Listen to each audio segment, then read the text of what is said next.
Okay, तो linear space actually अगर vector space मेरे पास है V W over a field F, over field F, तो हमें सेट ऑफ ऑल जो ट्रांसफॉर्मेशन होंगे वो डिफाइन करते हैं वी डब्ल्यू से। ये क्या हो गया? Set of all linear transformation.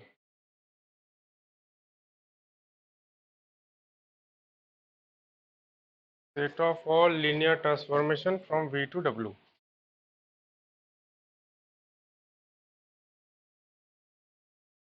Formation from V to W.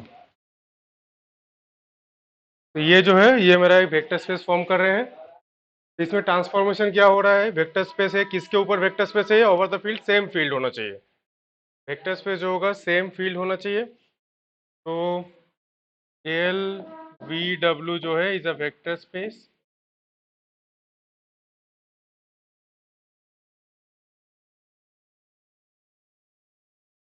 Over F.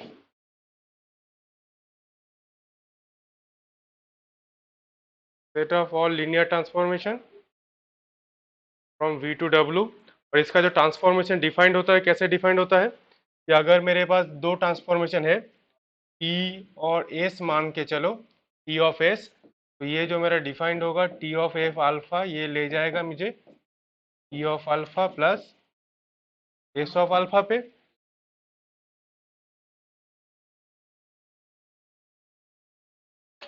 Classroom बड़े करना पड़ेगा, शॉर्टेज हो रहे हैं जगह पे। एक एप्लीकेशन दो तुम लोग, मुझे फॉरवर्ड करवा लेना, और फिर हाँ सीटें बढ़ाने के लिए प्रेम सर को भेज दिया जाएगा। एप्लीकेशन एक दे दो। एप्लीकेशन नहीं दो तो चिल्ला के बोल देना वही एप्लीकेशन, वो एप्लीकेशन के तौर पे चला जाएगा। ठीक है, तो ये लीनियर ट्रांसफॉर्मेशन मेरा डिफाइंड है, और ये एक वेक्टर स्पेस फॉर्म करेगा ओवर द सेम फील्ड है, जहाँ पे ट्रांसफॉर्मेशन मेरे इस टाइप से डिफाइंड है। और कोई भी मैं स्केलर भी ले सकता हूँ, तो वो स्केलर से भी अगर मल्टीप्लाई करेंगे तो मुझे इस टाइप से एक फंक्शन मिल जाएगा सी ऑफ टी जो है, ऐसे मान के चलो इस टाइप से। तो इस टाइप से ट्रांसफॉर्मेशन डिफाइंड है, और तुम लोग चेक कर सकते हो खुद कि वेक्टर स्पेस के सारे प्रॉपर्टीज ये सेटिस्फाई कर रहे हैं कि नहीं कर रहे हैं। अगर वेक्टर स्पेस के सारे प्रॉपर्टीज ये सेटिस्फाई कर जाएगा, क्योंकि वेक्टर स्पेस फॉर्म करते ही हैं, और इसको हम बोलते हैं लीनियर स्पेस। इसको हम बोलते हैं लीनियर स्पेस। ठीक, ओके। अगर ये लीनियर स्पेस किसके साथ आइसोमॉर्फिक है? ये एक लीनियर स्पेस फॉर्म जो कर रहे हैं एल ऑफ वी डब्ल्यू, जो वेक्टर स्पेस फॉर्म कर रहे हैं, ये आइसोमॉर्फिक होगा एम एन क्रॉस एन जो मैट्रिक्स है, तब होगा जब दोनों फाइनाइट डायमेंशनल हो। तब होगा जब दोनों फाइनाइट डायमेंशनल है। अगर मेरे पास दो वेक्टर स्पेस है, मान के चलो कि dimension of v is equal to मेरा n होता है, और dimension of w is equal to अगर m होता है, अगर ये हो जाएगा, तो मेरा जो v ऑफ w जो वेक्टर्स पे जो लीनियर और ट्रांसफॉर्मेशन है, ये आइसोमॉर्फिक हो जाएगा set of all matrixes over m cross over the same field f। ये जो वेक्टर स्पेस डिफाइंड होगा f के ऊपर, तो सेम फील्ड f के साथ ये आइसोमॉर्फिक होगा। और ये आइसोमॉर्फिक तुम लोग खुद चेक कर सकते हो कि कोई भी अगर लीनियर ट्रांसफॉर्मेशन लेते हो, अगर मैं बोलूँ कि कैसे आइसोमॉर्फिक है, ऐसे दिखाने के लिए कि आइसोमॉर्फिक है, एक फंक्शन ऐसा डिफाइन करो, तो इसमें हाँ कुछ नहीं है, सिंपल इसके एलिमेंट्स क्या है, सारे ट्रांसफॉर्मेशन है। ये ई टी टाइप का कोई फंक्शन होगा, एस टाइप का कोई फंक्शन होगा, होमोमॉर्फिज्म है सभी। तो अगर मैंने टी फंक्शन उठाता हूँ belongs to L of V W, तो टी एक ट्रांसफॉर्मेशन है, लीनियर ट्रांसफॉर्मेशन। इसका रेस्पेक्ट में हमें मैट्रिक्स हमेशा मिलेगा। हाँ, इसका जो मैट्रिक्स होता है लीनियर ट्रांसफॉर्मेशन का, तो ये सेम ट्रांसफॉर्मेशन को अगर मैं मैट्रिक्स में भेज दूं तो मुझे फंक्शन मिल जाएगा। तो सपोज मान के चलो कि मैं एक फंक्शन ऐसा डिफाइन कर रहा हूँ जहाँ वो एल टू एम जा रहे हैं, और जहाँ पे मैंने बोला कि एल ऑफ टी मेरा जहाँ पे जाएगा वो मैट्रिक्स में जाएगा, ए मैट्रिक्स में जाएगा। जहाँ पे मेरा ए मैट्रिक्स क्या है? A matrix of the T,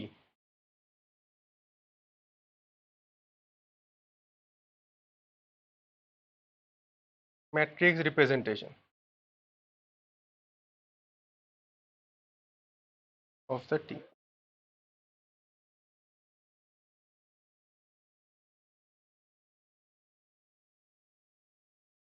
ठीक है, तो इस टाइप से हमें एक फंक्शन तुम अगर डिफाइन कर दोगे तो ये आइसोमॉर्फिज्म दे देगा, क्योंकि कोई भी मेरा लीनियर ट्रांसफॉर्मेशन है उसके लिए हमें एक मैट्रिक्स मिलेगा, और कोई भी अगर मैट्रिक्स एक ले लो उसके रेस्पेक्ट में हमें ऑलवेज एक ट्रांसफॉर्मेशन मिलेगा। इसकी वजह से ये जो फंक्शन होता है आइसोमॉर्फिक हो जाएगा। तो हमेशा लीनियर ट्रांसफॉर्मेशन को अगर ऐसे समझ में नहीं आ रही कि लीनियर ट्रांसफॉर्मेशन कैसे दिखेगा, तो मैट्रिक्स फॉर्म में सोच सकते हो, मैट्रिक्स के फॉर्म में सोच सकते हो। हाँ, आप जो है कि इसके कुछ नॉर्मल स्टेटमेंट है जिसका प्रूफ कोई ज़रूरी नहीं है तुम लोगों को ऐसे रखने के लिए, और ये स्टेटमेंट कभी कभी काम पे आ सकते हैं। डायरेक्ट स्टेटमेंट भी पूछा जाता है बहुत सारे टाइम, कि सपोज मान के चलो कि जो उस दिन हम पिछले क्लास में डिस्कस कर रहे थे कि दो कब सिमिलर होगा, दो मैट्रिक्स कब सिमिलर होगा, तो उसमें हमने डिस्कस किया किया था कि अगर हमने बेसिस चेंज कर रहे थे तो मैट्रिक्स सिमिलर नहीं मिल रहा था। वो हमने चेक भी कर लिया था एग्जाम्पल के तौर पे। पर दोनों मैट्रिक्स इक्विवेलेंट होगा कि नहीं, कि मान के चलो कि एक लीनियर ट्रांसफॉर्मेशन गिवन है, मैं मान के चल रहा हूँ कि एक लीनियर ट्रांसफॉर्मेशन टी मेरा गिवन है बी से डब्ल्यू तक, और एक लीनियर ट्रांसफॉर्मेशन एस गिवन है, एस नहीं टी गिवन है, मान के चलो एक ही लीनियर ट्रांसफॉर्मेशन गिवन है, बिल्कुल एक लीनियर ट्रांसफॉर्मेशन मेरा गिवन है, और मैंने बोला कि A and B are two matrices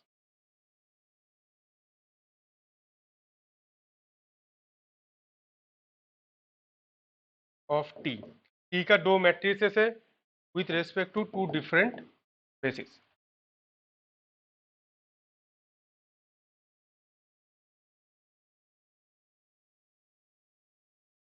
different pair of basis.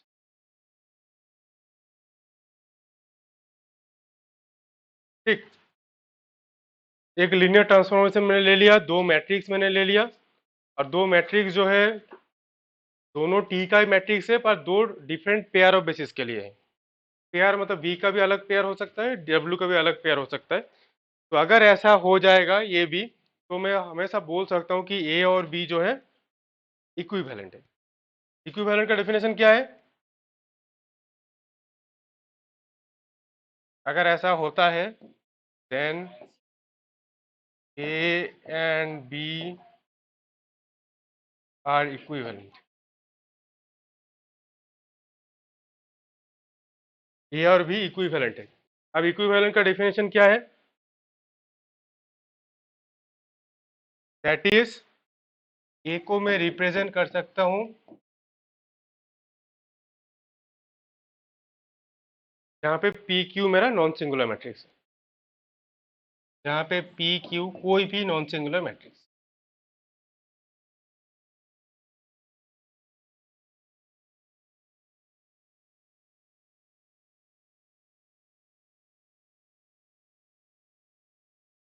ठीक,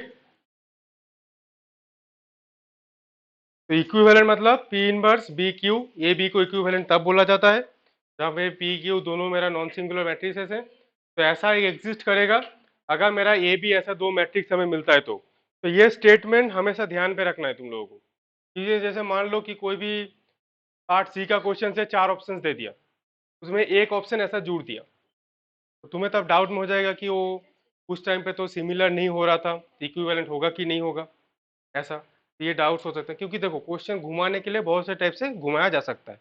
तुम्हें भी ये चीजें सोचना पड़ेगा कि हाँ दो मैट्रिक्स अगर गिवन है, अगर दो डिफरेंट बेसिस भी हो कोई फर्क नहीं पड़ता, मैट्रिक्स हमेशा इक्विवेलेंट हो जाएगा। अब क्वेश्चन ये है कि इसका कॉन्वर्स ट्रू है कि नहीं। अगर मान लो कि दो मैट्रिक्स इक्विवेलेंट है, तो ऐसा हो सकता है क्या कि दो मैट्रिक्स अगर इक्विवेलेंट है एक इसके, तो उसके रेस्पेक्ट में हमें टी मिलेगा, दो अलग अलग बेसिस मिल सकता है जो मैं रिप्रेजेंट कर सकता हूँ उसको। मीन्स इस थ्योरम का कॉन्वर्स, कॉन्वर्स क्या है कि ए बी दो मैट्रिक्स गिवन है मेरा, ए बी इक्विवेलेंट ओ भी गिवन है मेरा। अब क्वेश्चन ये है कि ए बी अगर दो मैट्रिक्स ऐसे गिवन है, तो ऐसा कोई ट्रांसफॉर्मेशन एग्जिस्ट करेगा, देयर एग्जिस्ट ट्रांसफॉर्मेशन, कि ऐसा ट्रांसफॉर्मेशन जिसका दो अलग अलग बेसिस का पेयर अगर लेंगे तो हमें ए और बी मिल सकता है। ठीक, बहुत सारे टाइप क्वेश्चन ऐसे फॉर्म हो सकता है, किस टाइप से पॉसिबल है, क्या पॉसिबल है क्या नहीं है। और एक भी क्वेश्चन आता है, सपोज मान लो कि ट्रांसफॉर्मेशन तुम दो ले रहे हो, दोनों का मैट्रिक्स सेम हो गया, अगर मान लो कि तुमने दो ट्रांसफॉर्मेशन कंसिडर किया, एक टी लिया और एक एस लिया, दोनों का मैट्रिक्स सेम हो सकता है? दोनों का मैट्रिक्स तो सेम हो ही सकता है, कोई भी मैट्रिक्स सेम हो सकता है दोनों ट्रांसफॉर्मेशन का। उसमें क्या, उसमें अगर दोनों का सेम मैट्रिक्स हमें मिलता है तो वो दोनों जो मैट्रिक्स हमें मतलब ट्रांसफॉर्मेशन मिलेगा, उस ट्रांसफॉर्मेशन में क्या रिलेशन होगा?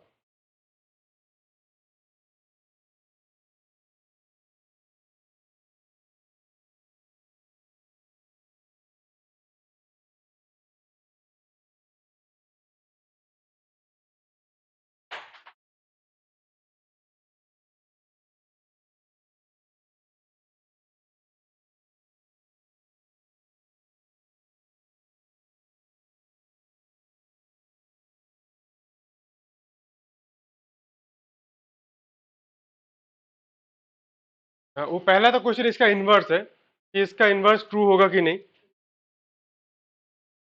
फर्स्ट क्वेश्चन मेरा ये है कि इसका इन्वर्स क्या होगा, और सेकेंड क्वेश्चन ये है कि अगर हमें दो ट्रांसफॉर्मेशन का सेम मैट्रिक्स मिलता है तो उस ट्रांसफॉर्मेशन का बीच में कोई रिलेशन है कि नहीं। जैसे मैंने बोला कि टी गिवन है, तो ऐसा भी हो सकता है कि मान के चलो कि टी मेरा एक फंक्शन है जहाँ वी टू डब्ल्यू ले रहा हूँ, और एस भी एक फंक्शन ले रहा हूँ वी से डब्ल्यू, दोनों का मैट्रिक्स सेम हो गया, हो ही सकता है, क्या दिक्कत है, दोनों आइडेंटिटी लिया, तो उस दोनों के में क्या रिलेशन हो सकता है?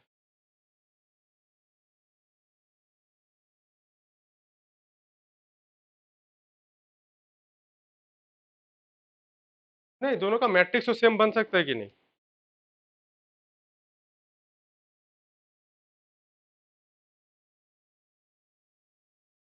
क्या ऑर्डर बेसिस पे?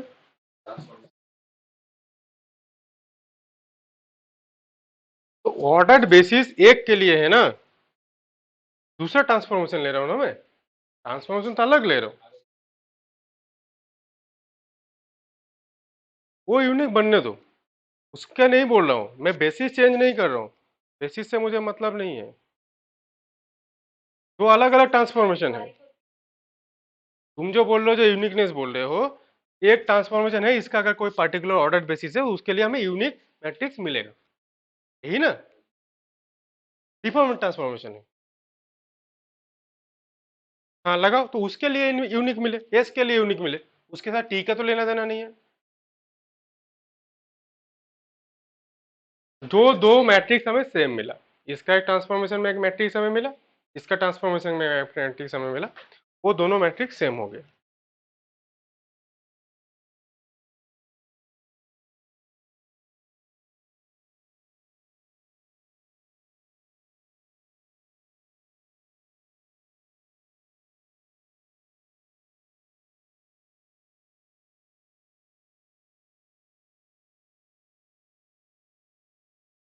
ओके, फर्स्ट ऑफ ऑल इसका जो इन्वर्स है, ये इन्वर्स ट्रू है, फर्स्ट ऑफ ऑल इसका जो इन्वर्स है वो ट्रू है।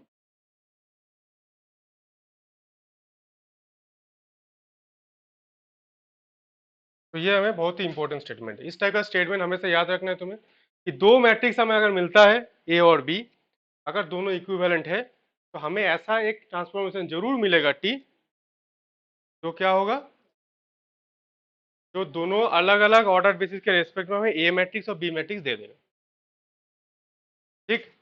तो इसका इन्वर्स हमेशा ट्रू है, मीन्स अगर ए बी दोनों ऐसा मैट्रिक्स हमें मिल जाए तो उसके रेस्पेक्ट में ट्रांसफॉर्मेशन भी एग्जिस्ट कर जाएगा, ठीक है, जो ऐसे मेरा ये कर देगा, करेक्ट।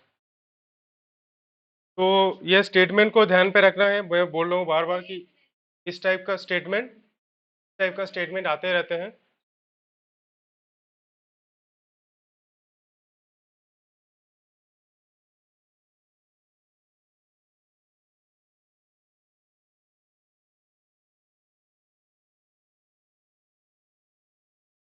मतलब ये बोलना चाह रहा हूँ,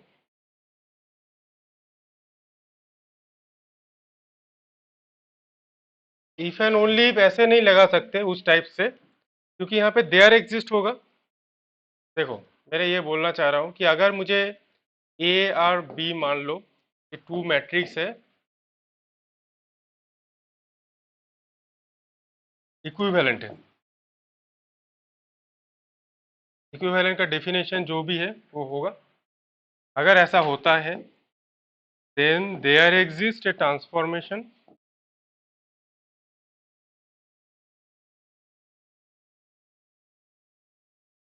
T। हम कहाँ से, जो भी है जो मेरा दिया होगा V to W, उस टाइप से, मतलब जो भी डायमेंशन जो भी है सेम भी, उससे फर्क नहीं पड़ेगा, तो इस टाइप से ट्रांसफॉर्मेशन मिल जाएगा। does that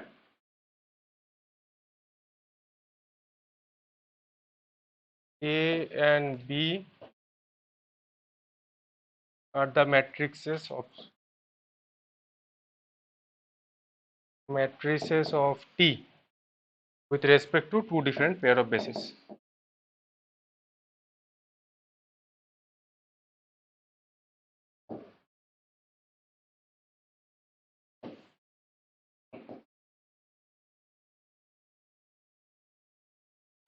fine.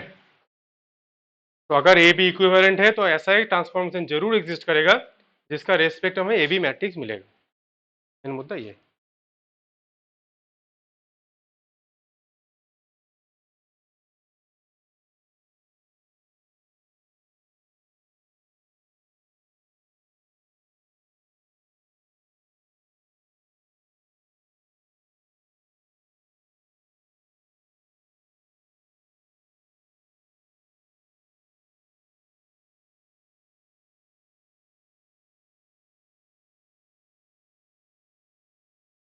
करेक्ट। ठीक।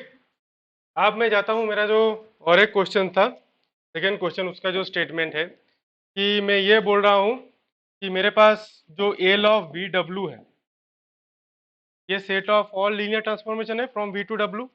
डायमेंशन गिवन है, मान लो कि एम एन जो भी गिवन है गिवन है। अब मैंने यहाँ से दो ट्रांसफॉर्मेशन उठा रहा हूँ, यहाँ से मैं दो ट्रांसफॉर्मेशन ले रहा हूँ, एक T1 और एक T2। दोनों ट्रांसफॉर्मेशन में उठा रहा हूँ एल ऑफ वी डब्ल्यू से, एक T1 एक T2। अब मैंने ये बोला कि मैट्रिक्स रिप्रेजेंटेशन मान के चलो मैं एम से डिफाइन कर रहा हूँ, अगर M of T1 equals to M of T2। ये एम ऑफ T1 क्या है? M of T1 is actually, ये भी बोल सकते हो कि matrix of T1, matrix of T1। और एम ऑफ T2 इसको तुम बी भी बोल दो, कोई दिक्कत नहीं है, मैट्रिक्स ऑफ T2।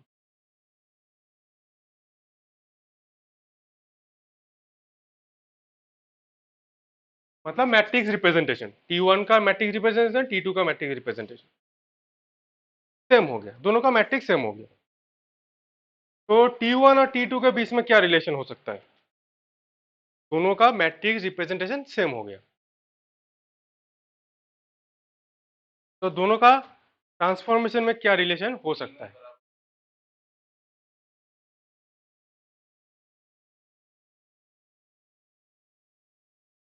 अब मैट्रिक्स तो सेम हो गया, इक्विवेलेंट यहाँ पे कैसे आएगा बताओ? इक्विवेलेंट हम मैट्रिक्स के लिए बोल रहे थे ना कि A equals to P inverse B Q. यहाँ पे मैंने बोला मैट्रिक्स एक ही है, सपोज मान के चलो ए है बी है, तो ये मैट्रिक्स ए ही हो गया, एक्चुअली देखा जाए तो मेरा ए मैट्रिक्स मुझे मिल गया, नाम दिया मैंने ए मैट्रिक्स।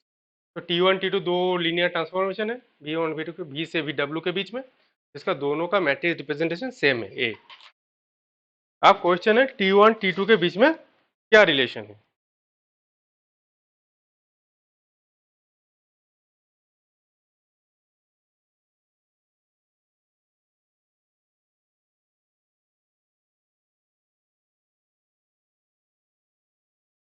ओके, ये इक्वल होगा, ये कोई भी जरूरी नहीं है।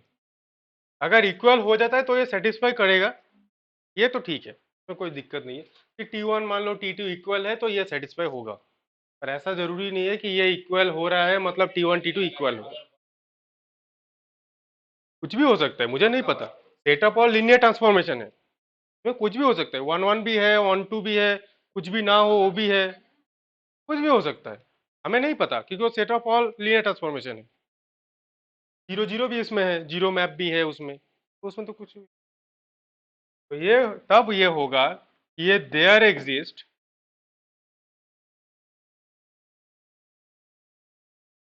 लीनियर ट्रांसफॉर्मेशन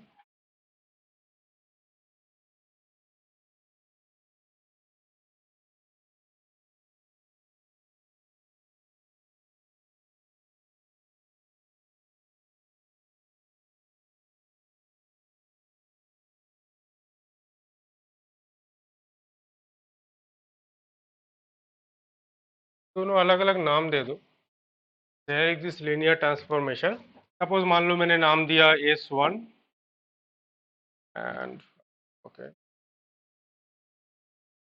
एक हमें ऐसा एक लीनियर ट्रांसफॉर्मेशन S1 मिलेगा जो कहाँ से बिलोंग करेगा, जो बिलोंग करेगा मेरा V से V में, मान लो V से V में, एंड एक ऐसा S2 भी बिलोंग करेगा जो मेरा बिलोंग करेगा W से W में।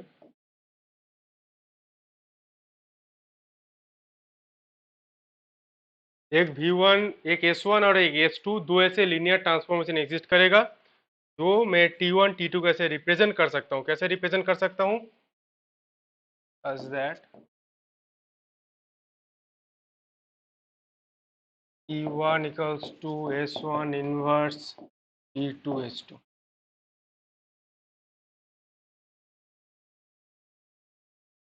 यहाँ पे S1 और S2 नॉन सिंगुलर होना चाहिए, यहाँ पे S1 S2 नॉन सिंगुलर होना चाहिए, तो देयर,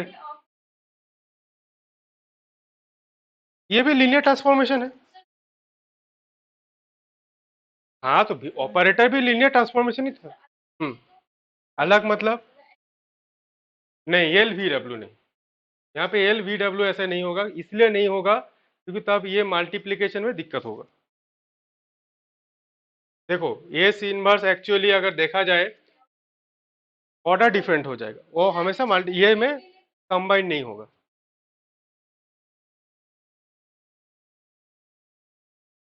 नहीं एस वाला एन में थोड़ी बिलोंग करेगा, ये दूसरा स्पेस ले रहा हूँ मैं, वी टू वी स्पेस ले रहा हूँ।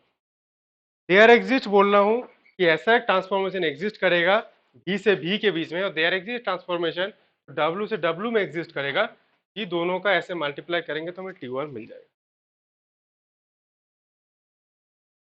हाँ इक्विवेलेंट टाइप का दिख रहा है, पर लीनियर एक्चुअली ये इक्विवेलेंट रिलेशन के तौर पे ही है क्योंकि दोनों का मैट्रिक्स यहाँ पे सेम है।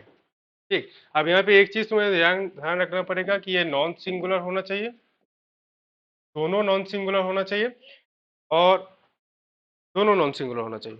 ठीक, और जो है तुम्हारा S1 जो है, देखो S1 कितना है, अगर V का n है तो ये n क्रॉस n मैट्रिक्स होगा। T2 कितना हो जाएगा मेरा, T2 होगा n cross m, m cross n।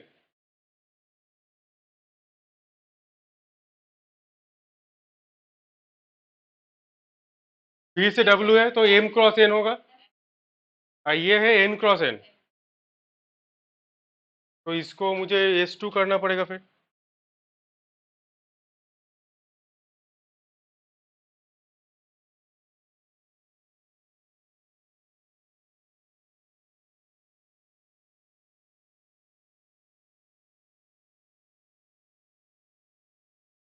अब तो ठीक है, ये m क्रॉस n मैट्रिक्स है, m क्रॉस m, ये कितना मैट्रिक्स है, m क्रॉस n है, और ये भी n क्रॉस n है।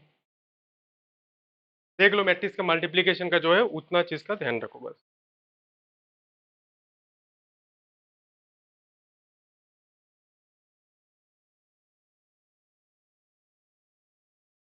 ए और बी, ए और बी अगर इक्विवेलेंट होता है तो A inverse equivalent, A P inverse A Q, दोनों अलग अलग मैट्रिक्स है। अगर सेम हो गया तो उसको हम बोलेंगे सिमिलर, इक्विवेलेंट। हम अभी पूरा सिमिलर का बात यहाँ पे होगा ही नहीं, क्योंकि सिमिलर जो टर्म है ओनली सेम वेक्टर स्पेस अगर होते हैं, सेम पेयर ऑफ बेसिस लेते हैं तो हमें फॉर्म करते हैं। तो ऑलरेडी हमने देखा आर स्क्वायर आर क्यूब से आर क्यूब ले रहे थे ना, कि आर स्क्वायर से आर स्क्वायर ले रहे थे, बेसिस चेंज होने में सिमिलर हमें नहीं मिलता है। Similar only same vector space L और बी भी जब लेंगे सेम बेसिस होगा तो सिमिलर होगा।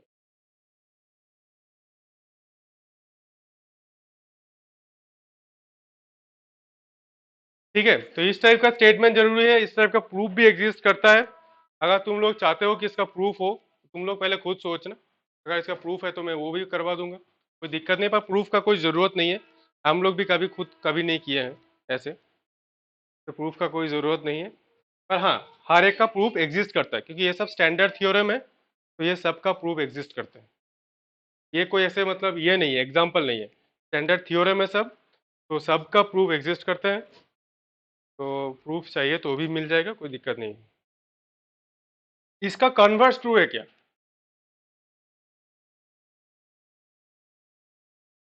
अगर मान लो कि इस टाइप से हमें एक ट्रांसफॉर्मेशन मिल गया, हो ही सकता है एग्जिस्टेंस में कुछ भी एग्जिस्ट हो सकते हैं, कि T1 T2 ट्रांसफॉर्मेशन था PW के बीच में, हमें S1 S2 ऐसा मिला नॉन सिंगुलर, जहां पे मैं T1 T2 को ऐसे इक्विवेलेंट के तौर पे रिप्रेजेंट कर सकता हूँ। तो मैं बोल सकता हूँ कि मैट्रिक्स ऑफ T1 और मैट्रिक्स ऑफ T2 सेम होगा।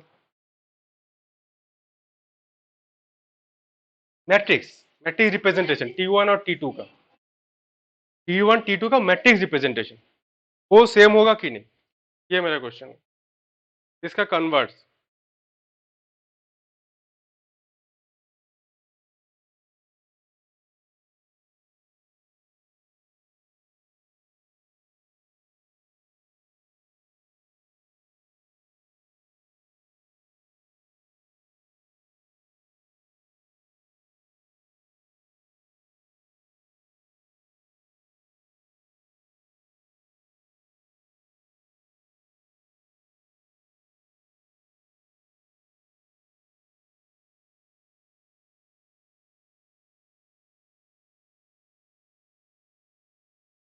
बहुत सारे क्वेश्चन है नहीं, मतलब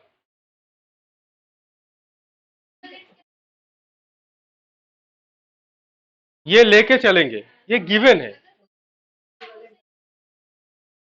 इक्विवेलेंट कैसे दिखाएंगे, तो उसमें तुम्हें एग्जिस्ट करना पड़ेगा, वो ट्रांसफॉर्मेशन इक्विवेलेंट दिखाने में तुम्हें बहुत मतलब पापड़ बेलना पड़ेगा फिर, क्योंकि उसमें तुम्हें ढूंढना पड़ेगा ना, there exist N S1 S2। General ऐसे दिखाना तो टफ टास्क है, क्योंकि उसका मैट्रिक्स रिप्रेजेंटेशन होगा तो तुम मैट्रिक्स का मल्टीप्लिकेशन करके कुछ दिखा सकते हो। ये क्या है?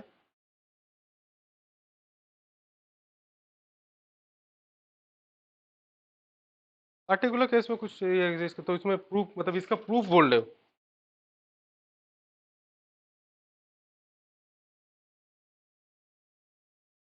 S1 S2 के बारे में कुछ नहीं बोलता है, हम मैं बोलना चाह रहा हूँ ये गिवन है, ये कंडीशन गिवन है, तो मैं T1 और T2 का मैट्रिक्स के बारे में इक्वल बोल सकता हूँ क्या?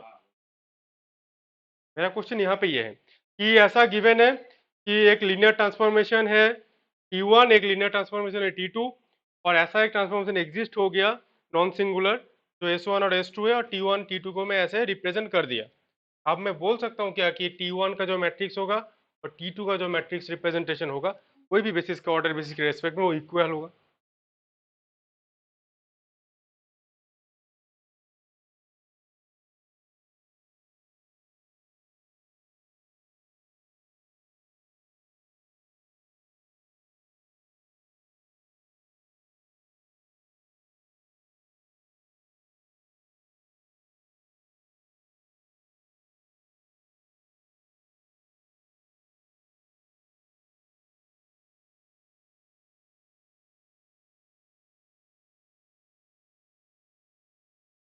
क्या है बताओ?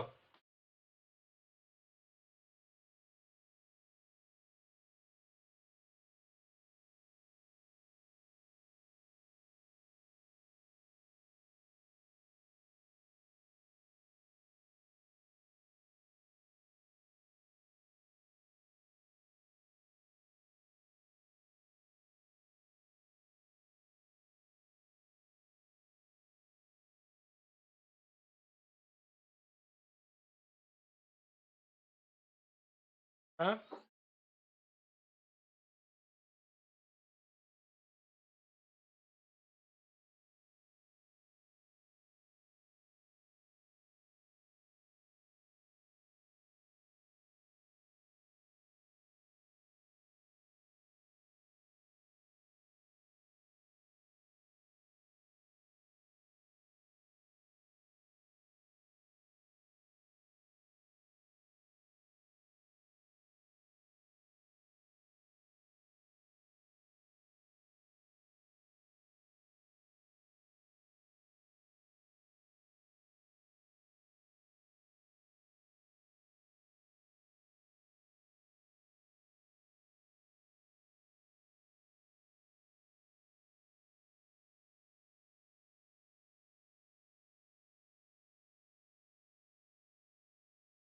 का जो कन्वर्स है वो भी ट्रू है।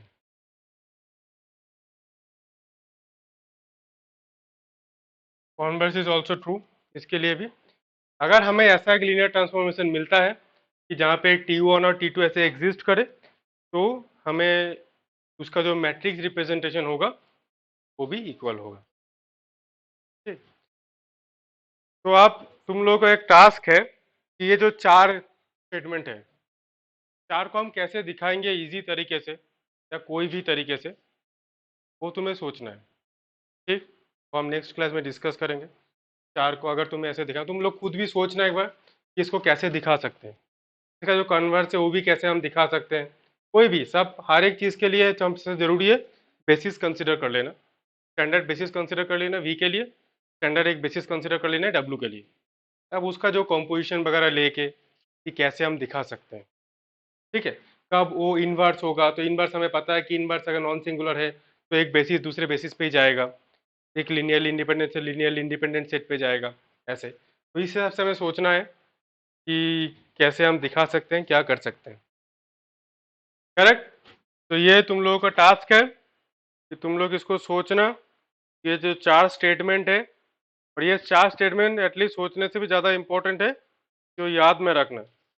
इस टाइप का स्टेटमेंट अगर आते हैं तो हमें उसको सही मतलब ऑप्शंस को करेक्ट करना है, मतलब टिक लगाना है। ओके, चलो ये तो हुआ।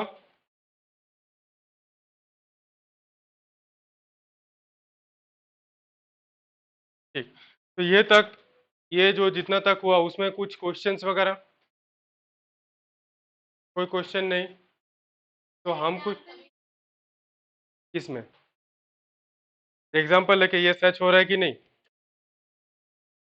तो एग्जांपल तो ढूंढना पड़ेगा ना, तो हम तो एग्जांपल तो बनाना पड़ेगा कि ऐसा हो रहा है कि नहीं हो रहा है।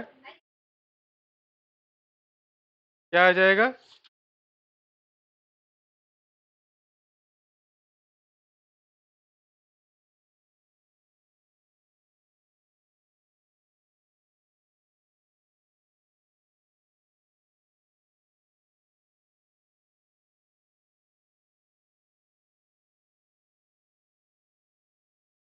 एग्जाम्पल्स को दिखाना भी तो ये है, एग्जाम्पल्स हैं ऐसे, पर उसको मुझे ऐसा लग रहा है कि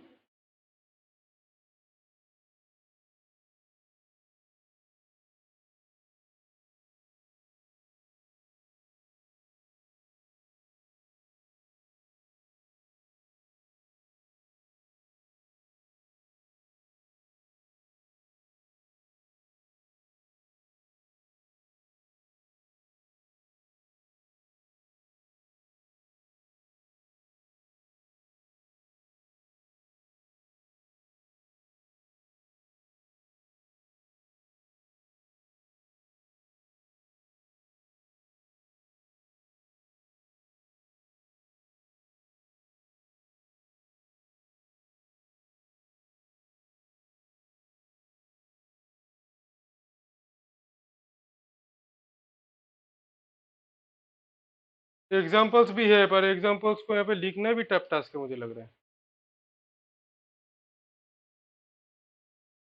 क्या हुआ? ठीक है, एग्जाम्पल्स भी है, तो जो भी है एग्जाम्पल्स में नेक्स्ट क्लास में देता हूँ इसका प्रूफ के साथ, प्रूफ वगैरह इसका करवाता हूँ, फिर एग्जाम्पल्स भी देता हूँ लीनियर ट्रांसफॉर्मेशन के साथ ऐसे।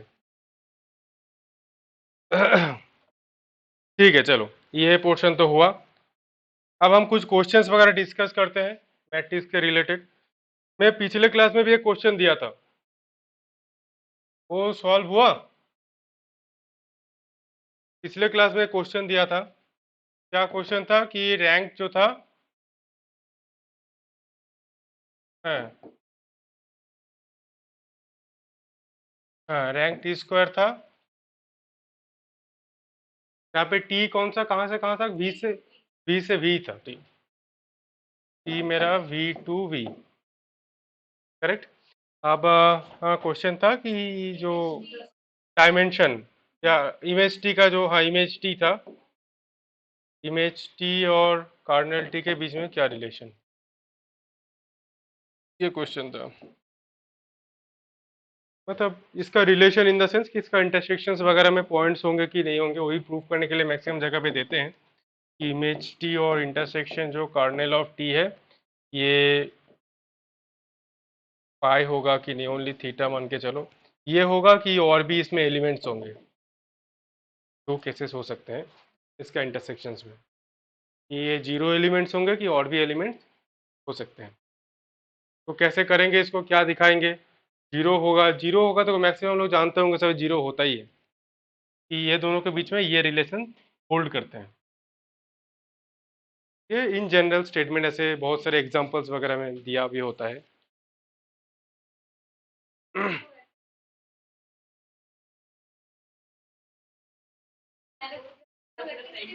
है? उसने ओरली बताया था तो इतना वो किया है। अच्छा, क्या बताया था?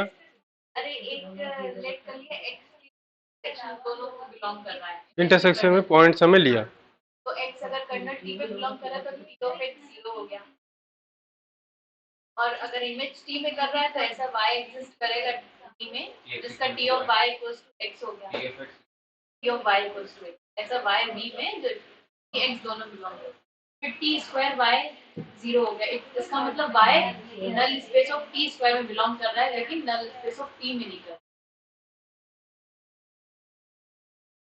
अगर सर मैट्रिक्स निलपोटेंट हो, मैट्रिक्स हमें नहीं पता है इसका कुछ भी, मैट्रिक्स के बारे में कुछ इन्फॉर्मेशन नहीं दिया है?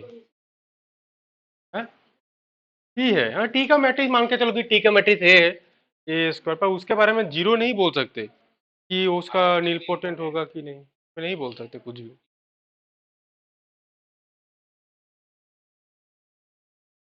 ऐसे किया ये गिवन है, ये गिवन है, ऐसा अगर होता है तो क्या होगा, ऐसा नहीं बोल रहे हैं कि हाँ टी के लिए ट्रू है,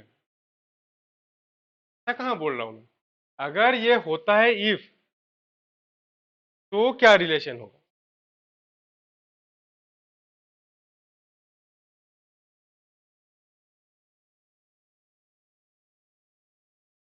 सपोज ये मान के चलते हैं कि इमेज टी और intersection of Cornell of T, इसका इंटरसेक्शन नॉट इक्वल्स टू 5, मतलब थीटा के अलावा और भी एलिमेंट्स इसमें है, नॉट इक्वल्स टू 5, यह अगर मान के चलते हैं, एज्यूम कर रहे हैं, ये हम एज्यूम करके चल रहे हैं, तो ये अगर एज्यूम कर रहे हैं कि इमेज टी और कार टी मतलब ऐसे एम्प्टी नहीं है, जीरो के अलावा और भी एलिमेंट्स है, तो हमें एक ऐसा एक्स मिलेगा जो बिलोंग करेगा इन दोनों के बीच में।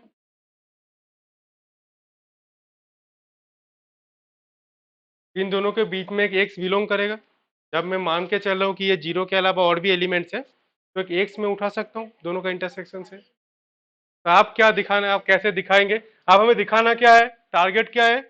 एक्स को जीरो दिखाना, अब हमारा टारगेट यही है, एक्स को जीरो दिखाना।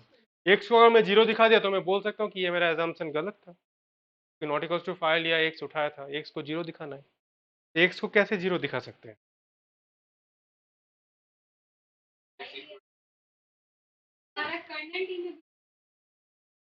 हाँ बोलो,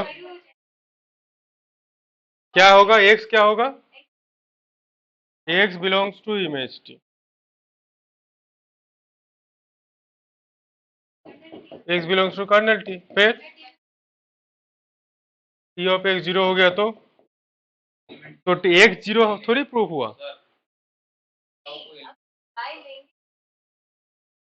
हाँ, T of y equals to x हो जाएगा, इमेज टी की definition x belongs to image T, ये मेरा इंप्लाई करता है कि y एक एग्जिस्ट करेगा, तो y is equal to T of x हो।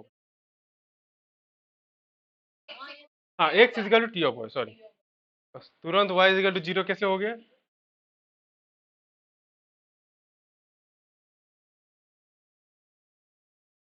हमें मतलब ऐसे होगा कि एक y ऐसा एग्जिस्ट करेगा जहां पे T of y is equal to हमें x मिलेगा, करेक्ट, ये हमें मिलेगा क्योंकि y मेरा प्री इमेज है x, और टी ऑफ x जीरो है, ये गिवन, क्योंकि x मेरा कार टी में भी इमेज टी में है।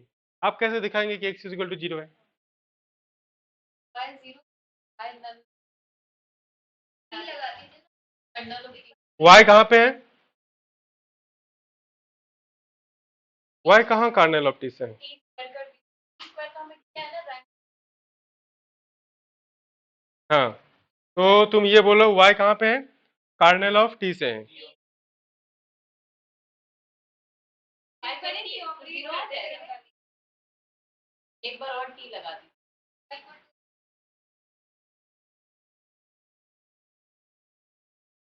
तो हम ये इसमें और भी t लगा रहे हैं, टी ऑफ y लगा रहे हैं, that is T of x। तो ये हो जाएगा टी स्क्वायर ऑफ y मेरा हो जाएगा 0। टी स्क्वायर ऑफ y 0 हो गया। फिर रैंक ऑफ डायमेंशन हाँ हुआ, रैंक ऑफ स्क्वायर प्लस हुआ। फिर टी स्क्वायर को मल्टीप्लाई कर दीजिए टी स्क्वायर हाँ, हमारा ये गिवन है तुम्हारे पास कि रैंक जो है rank of T equals to rank of T square, इतना गिवन है। फिर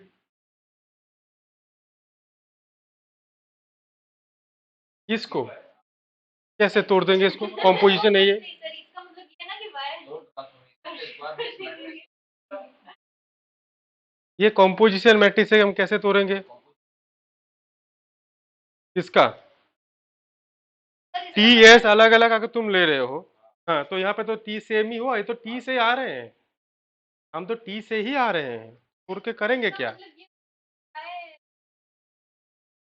ये वाई है, वाई के ऊपर लगा के आ रहे हैं हम, एक दूसरे साइड में है एक्स, तो कैसे टी एक्स टी वाई कर देंगे?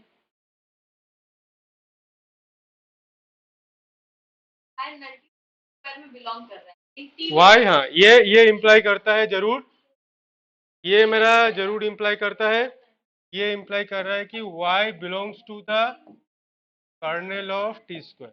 नलिटी नहीं, नलिटी द डायमेंशन, ठीक, इतना इतना हमें पता है। हाँ, y belongs to the kernel of ना।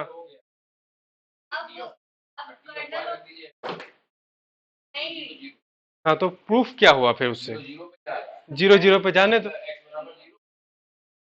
जीरो जीरो पे हमेशा जाएगा, इसका मतलब ये नहीं है कि एक जीरो हो गया, वो चीज समझ रहे हो? जीरो तुम पहले दिखा रहे हो कि T of zero equals to zero दिखा रहे हो, जीरो तो हमेशा जीरो पे जाएगा ही, वो तो ट्रू है। क्यों नहीं होगा? बिल्कुल हो सकता है। हाँ, हो सकता है, बिल्कुल हो सकता है। दोनों सबस्पेस होता है, इंटरसेक्शन सबस्पेस होता है। फिर क्यों इंटरसेक्शन में एलिमेंट नहीं हो सकता? वही मैं बोल रहा हूँ, जरूर हो सकता है एलिमेंट्स, जरूर एलिमेंट्स हो सकते हैं।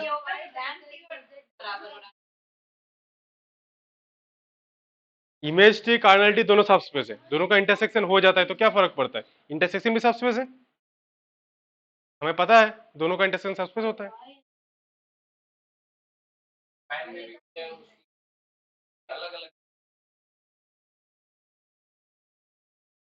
ऐसा एग्जांपल ढूंढना पहले, ठीक है, बाकी बाकी लोगों को टास्क देंगे ये।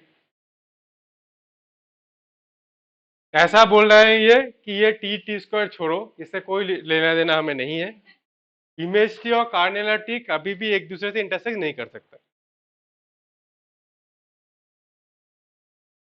हाँ,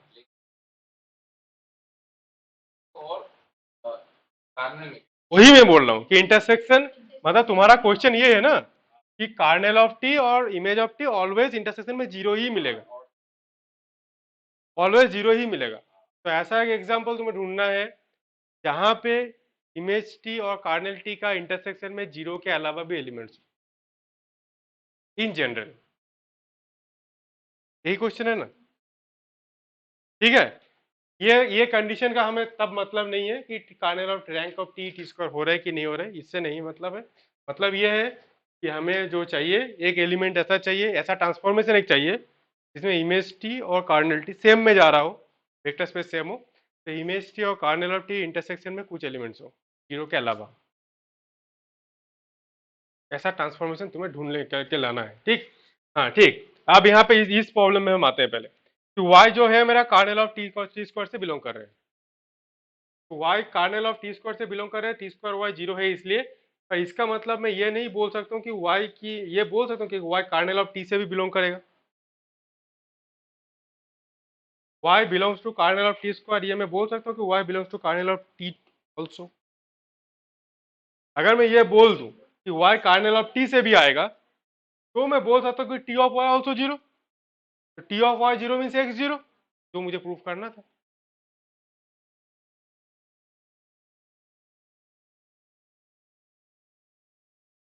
नहीं, जीरो जीरो पे नहीं बोल रहा हूं मैं ये बोल रहा हूँ कि y Cornell of T square से है, इसलिए T of T square of y zero है। ठीक, स्क्वायर ऑफ y जीरो है, इसका मतलब क्या है, y Cornell of T square से है ना। ये तो मेरा कार्नेल का डेफिनेशन है। अब मैं ये बोलना चाहता हूँ कि ये इंप्लाई करता है क्या कि y कार्नेल ऑफ टी से भी आएगा।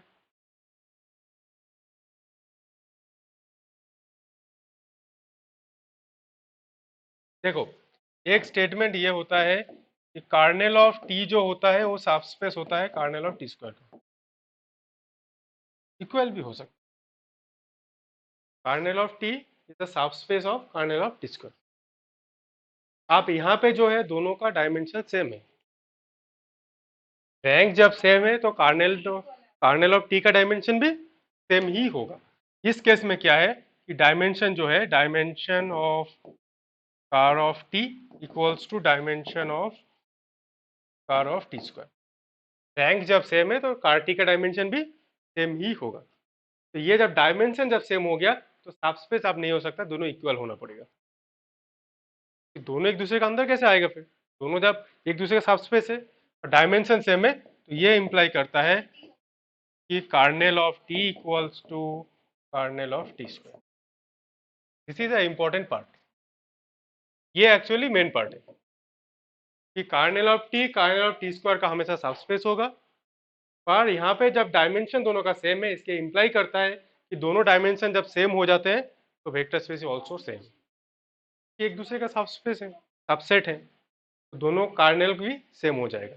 तो ये मेरा इंप्लाई कर देगा यहाँ से तो also y belongs to the kernel of T. तो y जब कार्नेल ऑफ टी से बिलोंग करेगा तो ये इंप्लाई कर देगा कि t ऑफ कोई भी y ले लो जीरो ही देगा, t of y is zero. और यहाँ पे t ऑफ y क्या था, x। This imply x equals to zero. तो x मैंने कहाँ से लिया था, इंटरसेक्शन से लिया था, इंटरसेक्शन इज फाइन।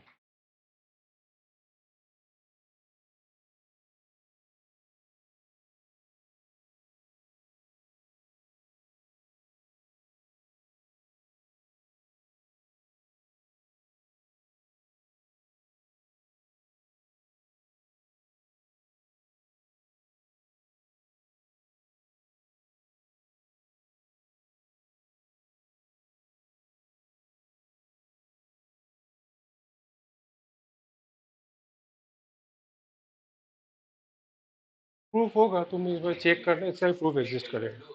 पता चली। और रेंज का भी तो होता है ना, इमेज ऑफ हाँ हाँ हाँ हाँ हाँ, इमेज भी होता है, हाँ इमेज भी होता है, इमेज का ऑपोजिट होगा, इमेज का ऑपोजिट होगा।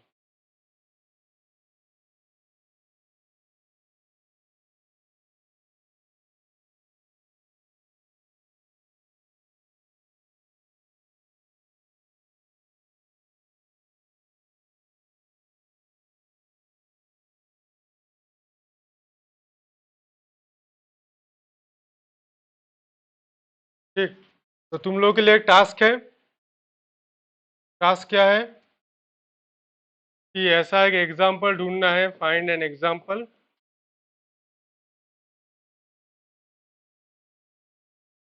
ऐसा एक एग्जाम्पल तुम्हें ढूंढना है जहाँ पे टी मेरा लीनियर एक मैपिंग हो वी टू वी, एंड यहाँ इसका image of T intersection kernel of T not equals to zero या नॉट इक्वल्स टू थ्री। यही तुम्हारा क्वेश्चन था कि जीरो के अलावा कुछ हो ही नहीं सकता।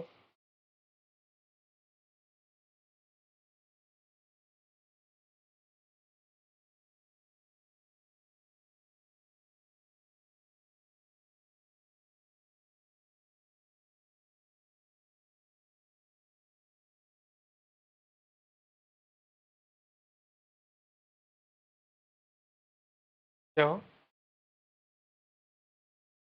गलत?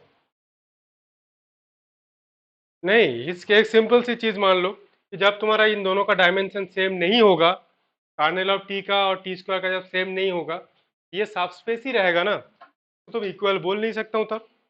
इक्वल जब बोल नहीं सकता हूँ तो हो सकता है कि ऐसा एलिमेंट उठा लो जो टी स्क्वायर में है, कार्नेल ऑफ टी स्क्वायर में, कार्नेल ऑफ टी में है ही नहीं, तो वो भी ये कंडीशन सेटिस्फाई कर जाएगा, सेटिस्फाई नहीं करेगा ऐसे।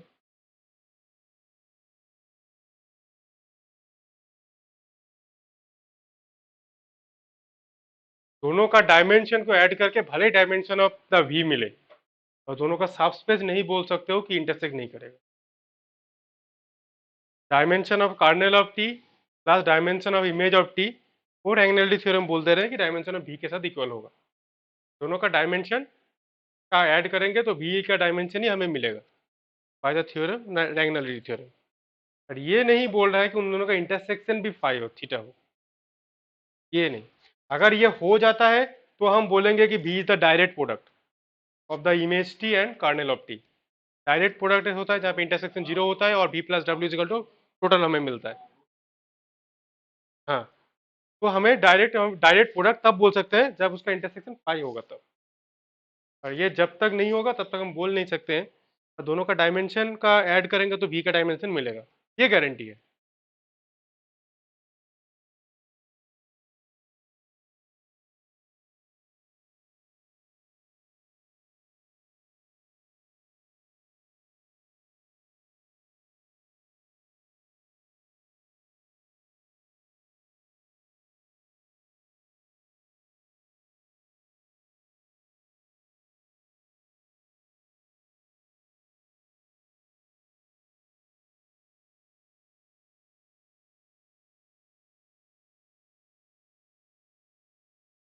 ओके, यहाँ पे एक ही क्वेश्चन में कराता हूँ कि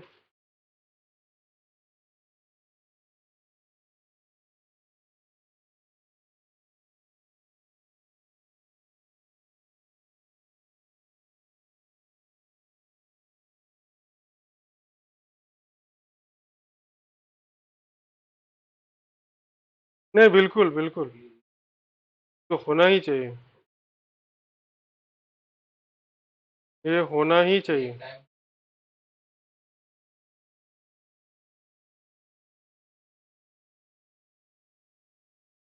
देखो, एक ऐसे लीनियर ट्रांसफॉर्मेशन दिया गया है, क्वेश्चन जस्ट डिस्कस कर रहे हैं, जिसका तुम्हें मैट्रिक्स वगैरह फाइंड करना है।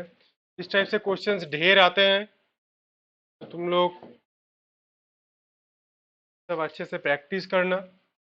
एस मान लो पी एन से पी एन नहीं, पी थ्री मान लो, पी थ्री से पी थ्री कर रहे हैं,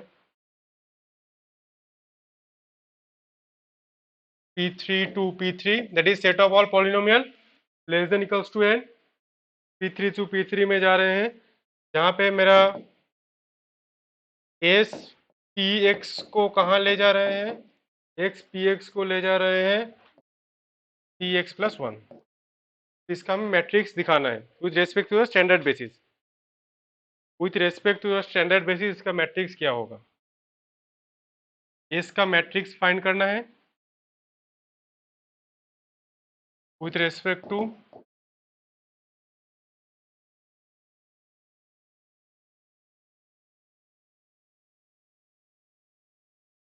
ठीक है।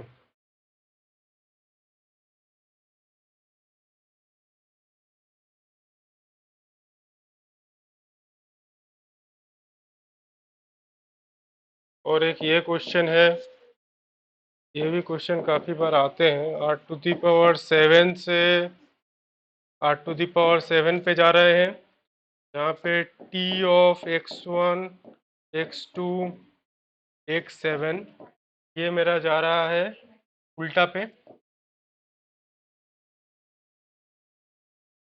इतना पे जा रहे हैं, ये एक ट्रांसफॉर्मेशन गिवन है। अब इसमें चार ऑप्शन पूछा गया है कि डिटर्मिनेंट क्या होगा, डिटर्मिनेंट ऑफ टी वन होगा कि नहीं। डी में पूछा गया है there is a basis R with respect to t is a diagonal matrix, ठीक है, ये करेक्ट भी है।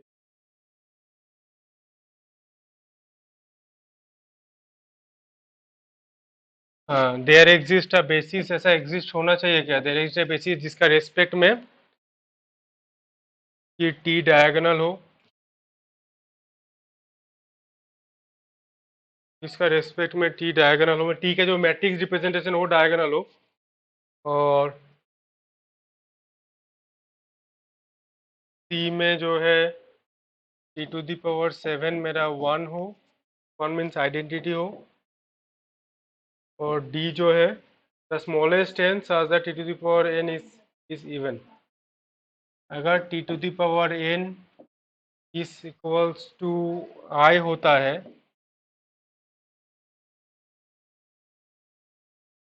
n is the smallest,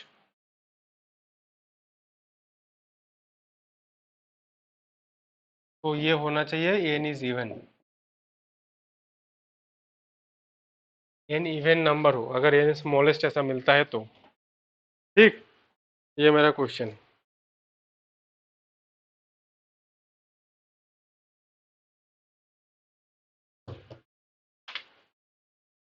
low,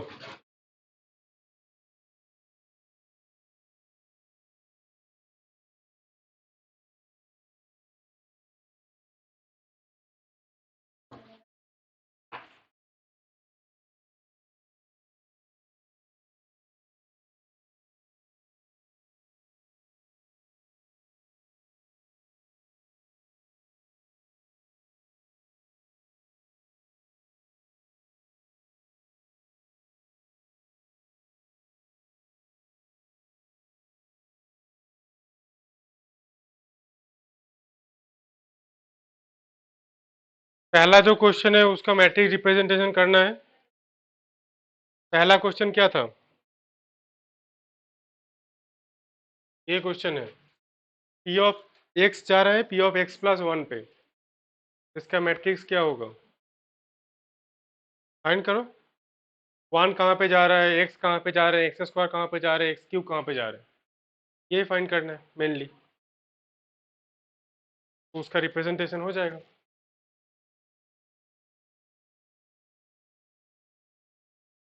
basis का एलिमेंट कहाँ पे जा रहा है उसी से फाइंड हो जाएगा मैट्रिक्स।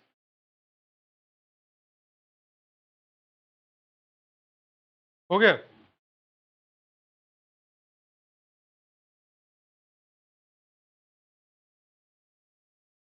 ये एक्स क्यूब प्लस 1 कैसे होगा, एक्स स्क्वायर प्लस 1 कैसे होगा?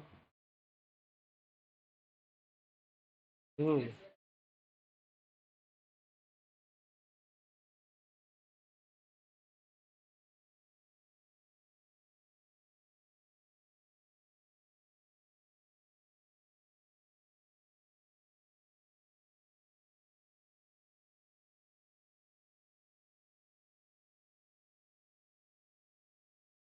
सॉल्व करना है।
पहला वाला हो रहा है।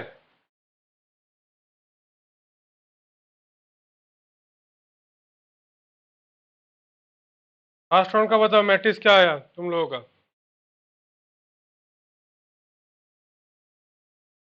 तुम लोगों का मैट्रिक्स फाइंड हुआ? तुम लोग बताओ पहले, तुम लोगों का क्या मैट्रिक्स आया, फिर मैं मैच करवाऊंगा बाकी सब। यस। अच्छा, मैट्रिक्स फाइंड करके बताओ।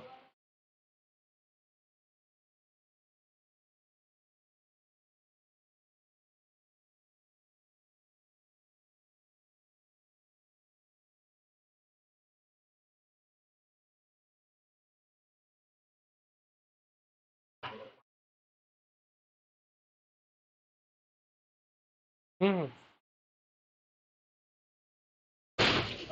अरे,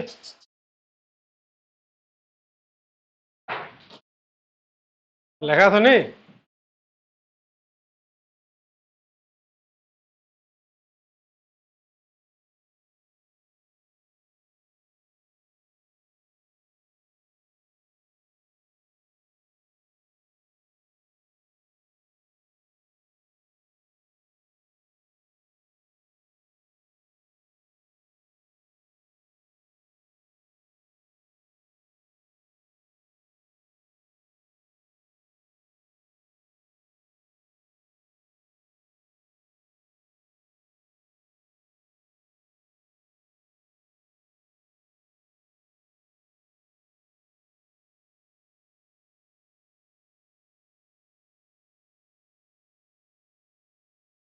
आ गया।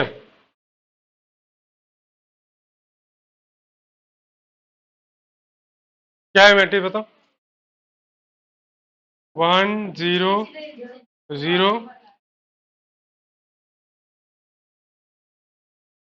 4 टाइम्स है। ठीक। 1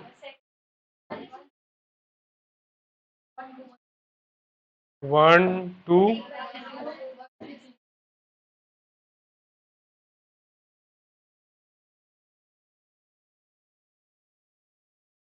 ठीक है ना? तो ये समझ में आ रहा है मैट्रिक्स कैसे बन रहा है, पर ये और भी फास्ट बनाना है। जो कर रहे हो ठीक है, करेक्ट। पर ये इस टाइप से जो क्वेश्चन है ये इजी क्वेश्चन है बहुत, तो तुम्हें और भी फास्ट कैलकुलेशन करना होगा। क्योंकि जो तुम जैसे सीधा मैट्रिक्स ऐसे बनाओ, मतलब ऐसे कॉन्सेप्ट, क्योंकि तुम्हें क्या है, तुम्हें ऑप्शन टिक करना है कि नहीं, तुम्हें जैसे एक्सप्लेनेशन देना नहीं है, तो तुम कैसे भी करो, सीधा बनाओ कि टी ऑफ वन मेरा जीरो हो जाएगा, किसी के साथ लेना देना टी नहीं है, तो टी ऑफ वन मेरा यहाँ पे क्या हो जाएगा, फंक्शन क्या था, हाँ एक्स प्लस वन है, तो वन वन पे जाएगा। हाँ, तो वन मेरा वन पे जाएगा, तो उस हिसाब से देखो कि टी वन वन पे जाएगा, कोई दिक्कत नहीं, पहला वन, बाकी कोई है नहीं, जीरो बैठा दिया तुरंत। और टी ऑफ मेरा एक्स जाएगा एक्स प्लस वन पे, that is one plus is actually one one बैठाओ।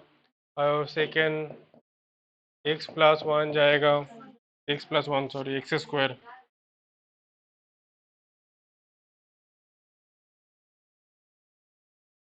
X square, तो ये मेरा जाएगा एक्स प्लस वन है whole square, that is one plus two X plus X square.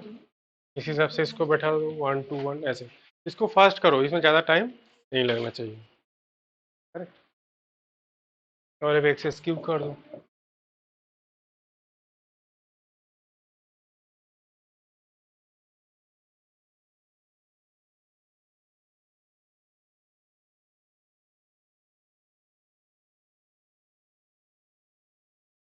Right. अब जो सेकेंड क्वेश्चन है उसका मैट्रिक्स देखो क्या बन रहा है। सेकेंड क्वेश्चन जो है उसका मैट्रिक्स क्या बन रहा है।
C option, only C option correct. ठीक है, एक लीनियर ट्रांसफॉर्मेशन है जो x1 x2 x7 उल्टा पे जा रहे हैं, करेक्ट। तो इसका मैट्रिक्स क्या बनेगा?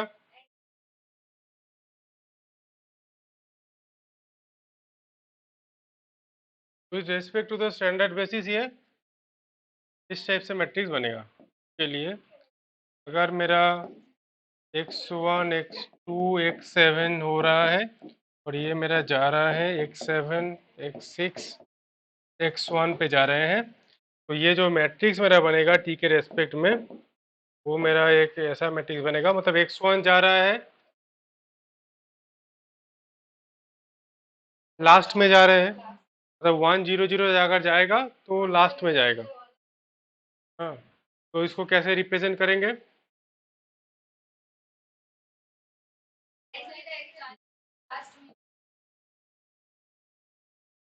यही बनेगा, क्योंकि अगर मैं यहाँ पे बेसिस ले लूँ, यहाँ पे भी एक बेसिस ले लूँ, तो लास्ट वाला बेसिस के साथ वो ऐड होगा, मल्टीप्लाई होगा। सिमिलर वे में ये भी बनेगा।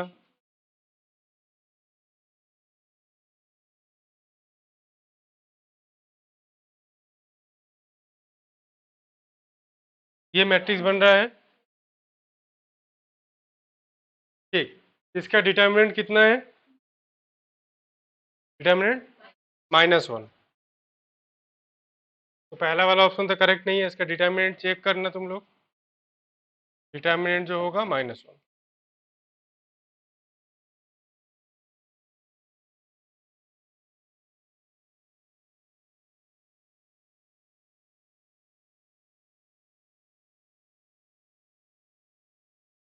ठीक, तो इसका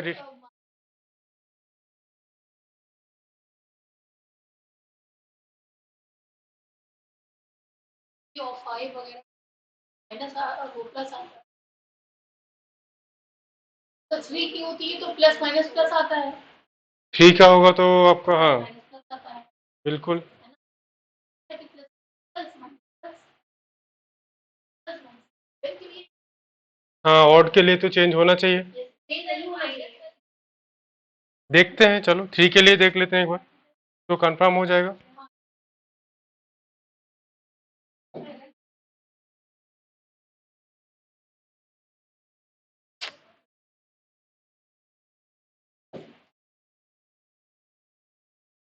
माइनस या यहाँ से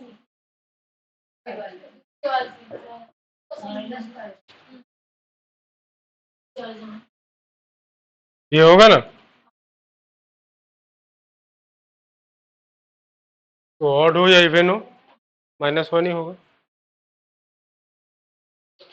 ठीक, तो ये एक्चुअली तुम्हारा जो डिटर्मिनेंट है वो -1 है ऑलवेज। ये डिटर्मिनेंट ऑलवेज -1 होगा। तो ये जो पहला ऑप्शन है मेरा, डिटर्मिनेंट 1, ये ट्रू नहीं है, तो पहला ऑप्शन मेरा ट्रू नहीं है। बोला है कि B there exist a basis such that T diagonal. ऐसा बेसिस एग्जिस्ट कर सकता है क्या कि टी डायगोनल हो?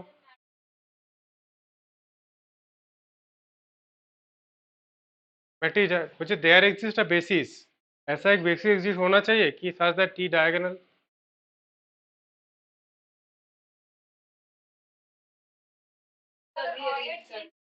हम्म,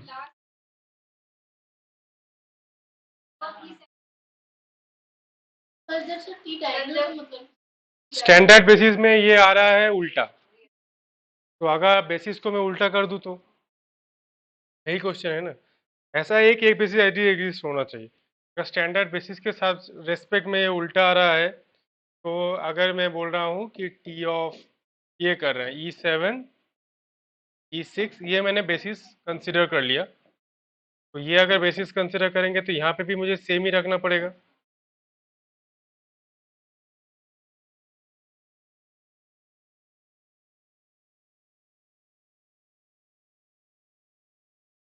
तो टी ऑफ E7 मतलब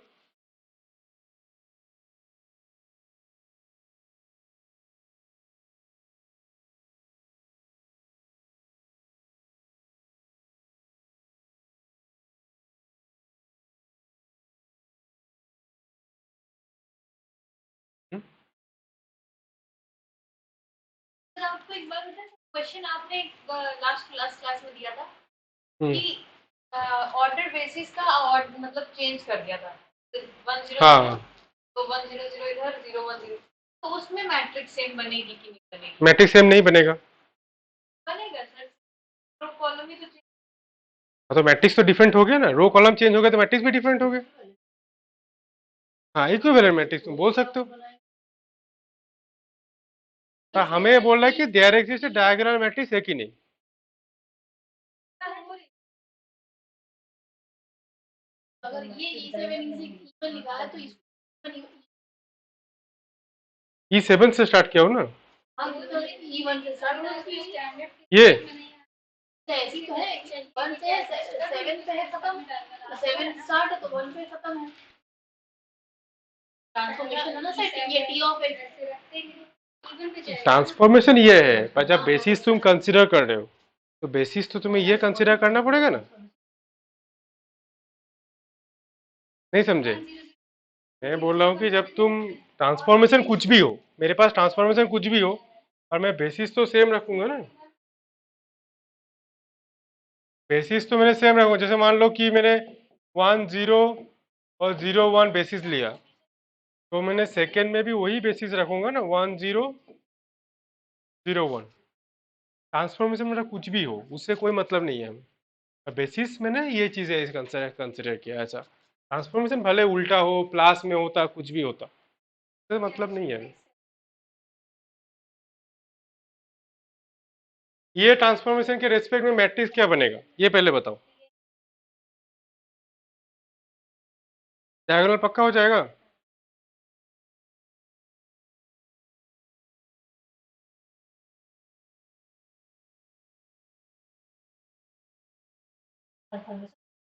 रोड ट्रांसफॉर्मेशन दूसरा हो गया यहाँ से हमें बेसिस चाहिए हमें एक ऐसा डायगोनल मैट्रिक्स चाहिए। हाँ, ऐसा एक बेसिस एग्जिस्ट होना चाहिए। तो इसका रेस्पेक्ट में अगर डायगोनल मैट्रिक्स मिल जाता है तो मेरा आंसर करेक्ट। हाँ, ट्रांसफॉर्मेशन का चेंज किया, बेसिस चेंज किया बस मैंने, ट्रांसफॉर्मेशन नहीं चेंज किया। हाँ, अरे ये सब E7 E7 नोटेशन है बस। E7 मतलब ये हो गया।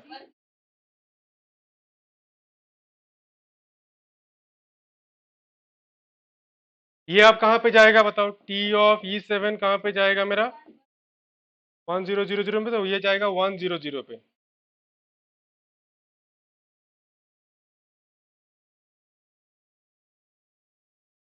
हाँ, तो E7 मेरा कहाँ पे जा रहा है एक्चुअली से देखा जाए तो, ये तो बाकी सबसे यही है तुम्हारा, क्या बोलते हैं, 0 × E7 plus dot dot dot plus 1 × E1। ठीक, अब 1 × E1 जब है तो ये भी तो यही बनेगा।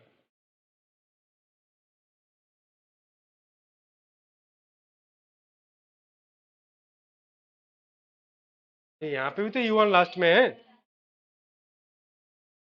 ठीक ना?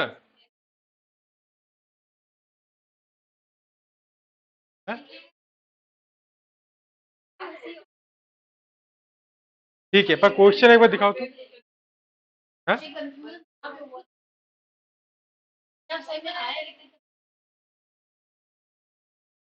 देखो एक चीज है, जब ये सब जो चीजें कर रहे हैं ना, ये चीजें ये शॉर्टकट तरीके से सॉल्व करने के लिए, और नॉर्मली स्टैंडर्ड में तुम उसको फाइंड करके देखो, एक एक बेसिस को करके देख सकते हो। उसके बाद ब्रैकेट लगा के E7 E6 ऐसे होगी हम्म, जबकि आएगा E1 E2 E3 ये एक बेसिस का फॉर्मेट है। ठीक, यहाँ पे मैंने ये चीज लिखा, मतलब E7 से E1, यहाँ पे तुम अलग भी लिख सकते हो। बेसिस इनफाइनाइट नंबर के कॉम्बिनेशन में तुम ऑर्डर्ड बेसिस को कहीं भी ऑर्डर में चेंज कर सकते हो। ये मैंने ऑर्डर्ड बेसिस से लिया ऐसा। यहाँ पे E7 मैंने लिया ऐसे ऑर्डर पे, तुमने बोला कि नहीं ये मुझे नहीं चाहिए, मैं E5 से स्टार्ट करूंगा, फिर E6 रखूंगा, फिर E1 रखूंगा, ये भी बेसिस है, तुम ये भी लिख सकते हो, कोई प्रॉब्लम नहीं है उसमें। क्वेश्चन एक बार दिखाओ तो। क्वेश्चन में देयर एग्जिस्ट ऑर्डर बेसिस है कि है?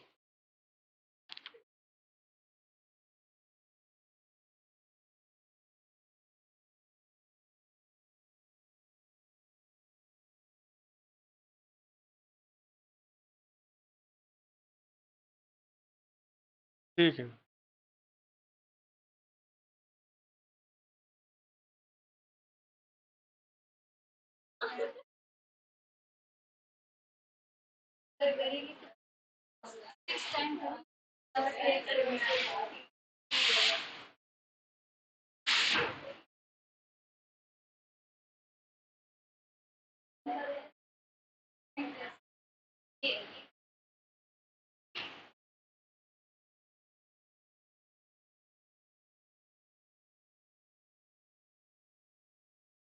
ठीक है, ये नेक्स्ट क्लास में हम डिस्कस करेंगे फिर। तो तुम लोग ये देखना कि ये डायगोनल बन रहा है कि नहीं बन रहा है।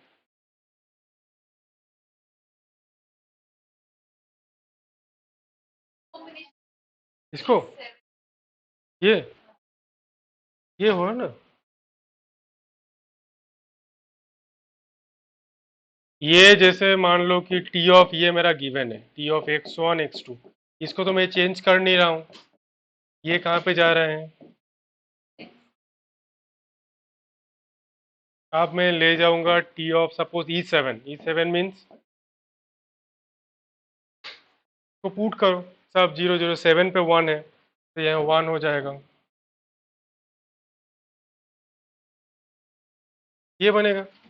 अब ये इमेज है, इमेज का भी तो मेरा यही बेसिस होगा, E7 से E1, ये भी बेसिस है, इमेज का भी सेम बेसिस है। इसको तुम रिप्रेजेंट करोगे, पहले तो E7 लिखना पड़ेगा ना, E7 लास्ट है। इमेज का हाँ, वही मैं चेक किया, वही मैं चेक किया, तो तुम्हें ऐसे लिखना पड़ेगा,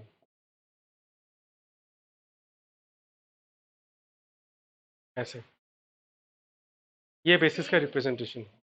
अब क्वेश्चन ये है कि इमेज का अगर बेसिस मैंने चेंज कर दिया, अलग बेसिस लिया, पर क्वेश्चन में क्या लिखा है कि देयर इज ए बेसिस, उसका रेस्पेक्ट में टी मिलना चाहिए। There is a basis means दोनों बेसिस सेम होना चाहिए।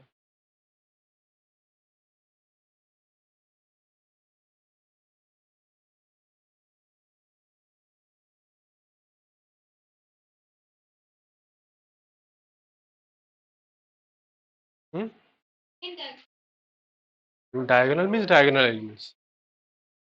हाँ, ठीक, ठीक है, जो भी है इस चीज को तुम लोग देखना।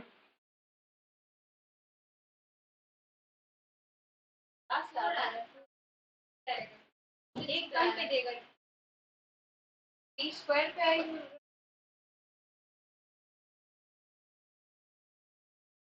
E7 आइडेंटिटी, तुम्हारा ये क्वेश्चन ये वाला पूछ रहे हो, E7 और 7 आइडेंटिटी ऑप्शन E⁴ आइडेंटिटी।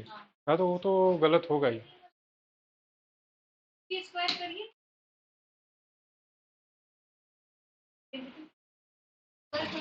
आएगा आइडेंटिटी x6 स्टार्ट हो जाएगा।